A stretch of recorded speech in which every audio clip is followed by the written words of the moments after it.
जय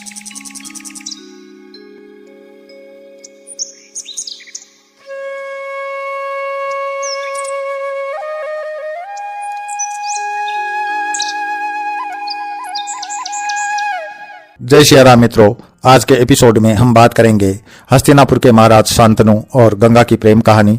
उसके बाद गंगा द्वारा अपने 7 पुत्रों को नदी की धारा में बहा देने की घटना, और उसके बाद देवव्रत का 8वें पुत्र के रूप में जन्म, और आगे चलकर उनकी प्रतिज्ञा जिसके कारण वो भीष्म कहलाई। तो मित्रों, चलिए कथा की शुरुआत करते हैं।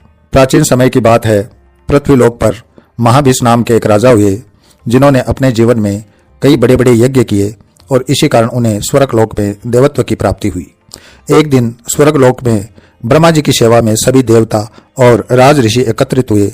उस दौरान वहां देवी गंगा भी मौजूद थी, और तभी अचानक से हवा चलती है और देवी गंगा के वस्त्र उनके शरीर से थोड़ा खिसक जाते हैं।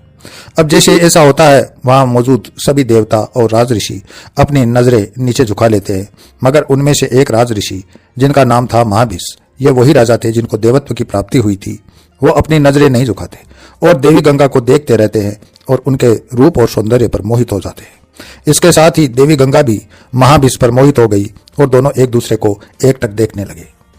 यह देखने के बाद ब्रह्मा जी ने महाभीष्म और देवी गंगा को श्राप दिया कि तुम दोनों पृथ्वी पर जन्म लोगे और तुम्हें उन सभी परेशानियों से गुजरना पड़ेगा जिससे कि हर मनुष्य को गुजरना पड़ता है। और आगे महाभीष्म से कहा कि जिस देवी पर तुम आज मोहित हुए हो वही तुम्हारे कष्टों का कारण बनेगी, और जब तुम देवी गंगा पर क्रोधित होंगे उस समय तुम अपने इस श्राप से भी मुक्त हो जाओगे। ब्रह्मा जी के इस श्राप के बाद महाभीष्म का पुनर्जन्म होता है और वो पुरुवंश में राजा प्रतीप के पुत्र शांतनु के रूप में जन्म लेते हैं। शांतनु के जन्म के बाद उन्हें देवी गंगा के बारे में कुछ भी याद न था। जब शांतनु राजा बने तो वो एक दिन शिकार करने जंगल गए। वहां प्यास लगने पर शांतनु गंगा नदी के तट पर गए तो वहां उन्हें एक बहुत ही सुंदर स्त्री दिखाई दी। यह स्त्री देवी गंगा थी जिस पर राजा शांतनु मोहित हो चुके थे। राजा शांतनु देवी गंगा के आगे विवाह का प्रस्ताव रखते हैं और देवी गंगा भी शांतनु के इस विवाह प्रस्ताव को स्वीकार कर लेती है, लेकिन वो शांतनु के आगे एक शर्त रखती है। देवी गंगा शांतनु से कहती है कि विवाह के बाद मैं कुछ भी करूं, आप मुझे कभी रोकेंगे नहीं, टोकेंगे नहीं और न ही मुझसे सवाल करेंगे कि मैंने ऐसा क्यों किया। अगर आपने ऐसा किया तो मैं उसी समय चली जाऊंगी। शांतनु देवी गंगा के रूप और सौंदर्य पर आसक्त थे, इसलिए उन्होंने गंगा द्वारा रखी गई यह शर्त स्वीकार कर ली। विवाह के बाद देवी गंगा और शांतनु का एक पुत्र होता है। इस बच्चे के जन्म के बाद देवी गंगा बच्चे को नदी में प्रवाहित कर देती है। अब जैसे ही शांतनु को इस बारे में पता लगता है तो वो बहुत दुखी होते हैं, लेकिन उसे देवी गंगा की वो शर्त याद आ जाती है, जिसके बाद वो इस दुख को अपने मन में ही दबा लेते हैं। इसके बाद देवी गंगा और राजा शांतनु के 6 और संतानें होती है और उन्हें भी देवी गंगा नदी में बहा देती है।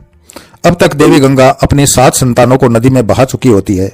राजा शांतनु इस बात से काफी आहत होते हैं। वो एक के बाद एक अपने बच्चों को खोते जा रहे थे, और अब जब शांतनु और देवी गंगा का 8वां पुत्र हुआ तो उसे भी देवी गंगा बहाने जा ही रही थी कि नदी के तट पर राजा शांतनु पहुंच जाते हैं और देवी गंगा के हाथ से बच्चे को छीनते हुए कहते हैं कि गंगा, तुम इतनी निर्दयी हो कि अपने ही बच्चों को नदी में डुबोकर मार रही हो, तुम ऐसा क्यों कर रही हो। देवी गंगा कहती है कि आपने मुझे रोककर मुझसे सवाल करके अपनी शर्त तोड़ दी है, जिसके कारण मैं अब आपके साथ नहीं रह सकती और मैं आपको हमेशा हमेशा के लिए छोड़कर जा रही हूँ। लेकिन जाने से पहले देवी गंगा राजा शांतनु को बताती है कि आखिरकार उन्होंने ऐसा क्यों किया। देवी गंगा बताती है कि मैं देव नदी गंगा हूँ और जिन पुत्रों को मैंने नदी में प्रवाहित किया है वे सभी वसु थे, जिन्हें महर्षि वशिष्ठ ने शाप दिया था। तो महर्षि वशिष्ठ ने इन वसुओं को शाप क्यों दिया, उसके बारे में गंगा बताती है कि महर्षि वशिष्ठ के पास नंदनी नाम की एक दिव्य गाय थी जो उन्हें बहुत प्यारी थी। एक रोज जब महर्षि वशिष्ठ अपने आश्रम से बाहर गए तो उस समय वहां कुछ वसु अपनी पत्नियों के साथ भ्रमण पर आए और भ्रमण करते करते वे महर्षि वशिष्ठ के आश्रम पहुंचे, जहां ध्यो नाम के वसु की पत्नी को महर्षि वशिष्ठ की गाय नंदनी पसंद आ गई और ध्यो वसु ने अपनी पत्नी की खुशी के लिए नंदनी को आश्रम से चुरा लिया। जब महर्षि वशिष्ठ वापस अपने आश्रम आए तो उन्होंने देखा कि उनकी प्रिय गाय वहां है ही नहीं, जिसके बाद उन्होंने अपनी दिव्य दृष्टि से पूरी घटना को देखा और क्रोधित होकर उन्होंने वसुओं को शाप दिया कि उन्हें मनुष्य रूप में पृथ्वी पर जन्म लेना होगा और सभी कष्ट भोगने होंगे। जिसके बाद सभी वसु महर्षि वशिष्ठ से माफी मांगने लगे, जिसके बाद महर्षि वशिष्ठ ने सभी वसुओं को माफ करते हुए कहा कि तुम जन्म तो लोगे मगर तुम्हें मनुष्य योनि से जल्द ही मुक्ति मिल जाएगी। मगर तुम में से ध्रुव नाम के वसु को, जिसने गाय चुराने का अपराध किया, उसे इंसान का जीवन लंबे समय तक जीना होगा और धरती के कष्ट भोगने होंगे। इसके बाद जब वसुओं को पता चला कि देवी गंगा को भी धरती पर जन्म लेने का श्राप मिला है, तो वो उनके पास गए और उनसे विनती की कि हम सब वसुओं को वो अपने गर्भ से जन्म दे और जितना हो सके उनके जीवन को छोटा कर दे। देवी गंगा शांतनु को बताती है कि हमारी जो भी संतानें हुई है वो सभी वसु थे, जिन्हें मैं मुक्ति दे रही थी, लेकिन आपने हमारे 8वें पुत्र को बचा लिया, जिसका उस चोरी में मुख्य हाथ था, और इसी को महर्षि वशिष्ठ ने धरती के दुख भोगने का श्राप दिया था। यह सब बताने के बाद देवी गंगा अपने पुत्र को साथ लेकर चली जाती है, क्योंकि इस समय उनका जो 8वां पुत्र था वो काफी छोटा था, बिना मां के नहीं रह सकता था, इसलिए देवी गंगा उसे अपने साथ ले गई। अब देवी गंगा जब अपने और राजा शांतनु के पुत्र को लेकर चली गई तो राजा शांतनु काफी उदास रहने लगे। कुछ समय बीतने के बाद एक दिन महाराज शांतनु गंगा नदी के तट पर घूम रहे थे। वहां उन्हें एक बहुत ही विचित्र सा दृश्य दिखाई दिया। उन्होंने देखा कि गंगा में बहुत थोड़ा जल है और वह भी प्रवाहित नहीं हो रहा है। इस रहस्य का पता लगाने के लिए जब शांतनु आगे गए तो उन्होंने देखा कि एक सुंदर व दिव्य युवक अस्त्रों का अभ्यास कर रहा है और उसने अपने बाणों के प्रभाव से गंगा की धारा रोक रखी है। यह देख शांतनु आश्चर्य में पड़ जाते हैं। तभी वहां देवी गंगा प्रकट होती है और महाराज शांतनु को बताती है कि यह हमारा 8वां पुत्र देवव्रत है। इसके बाद देवी गंगा देवव्रत को महाराज शांतनु को सौंप देती है और महाराज शांतनु अपने बेटे देवव्रत को अपने साथ ले जाते हैं।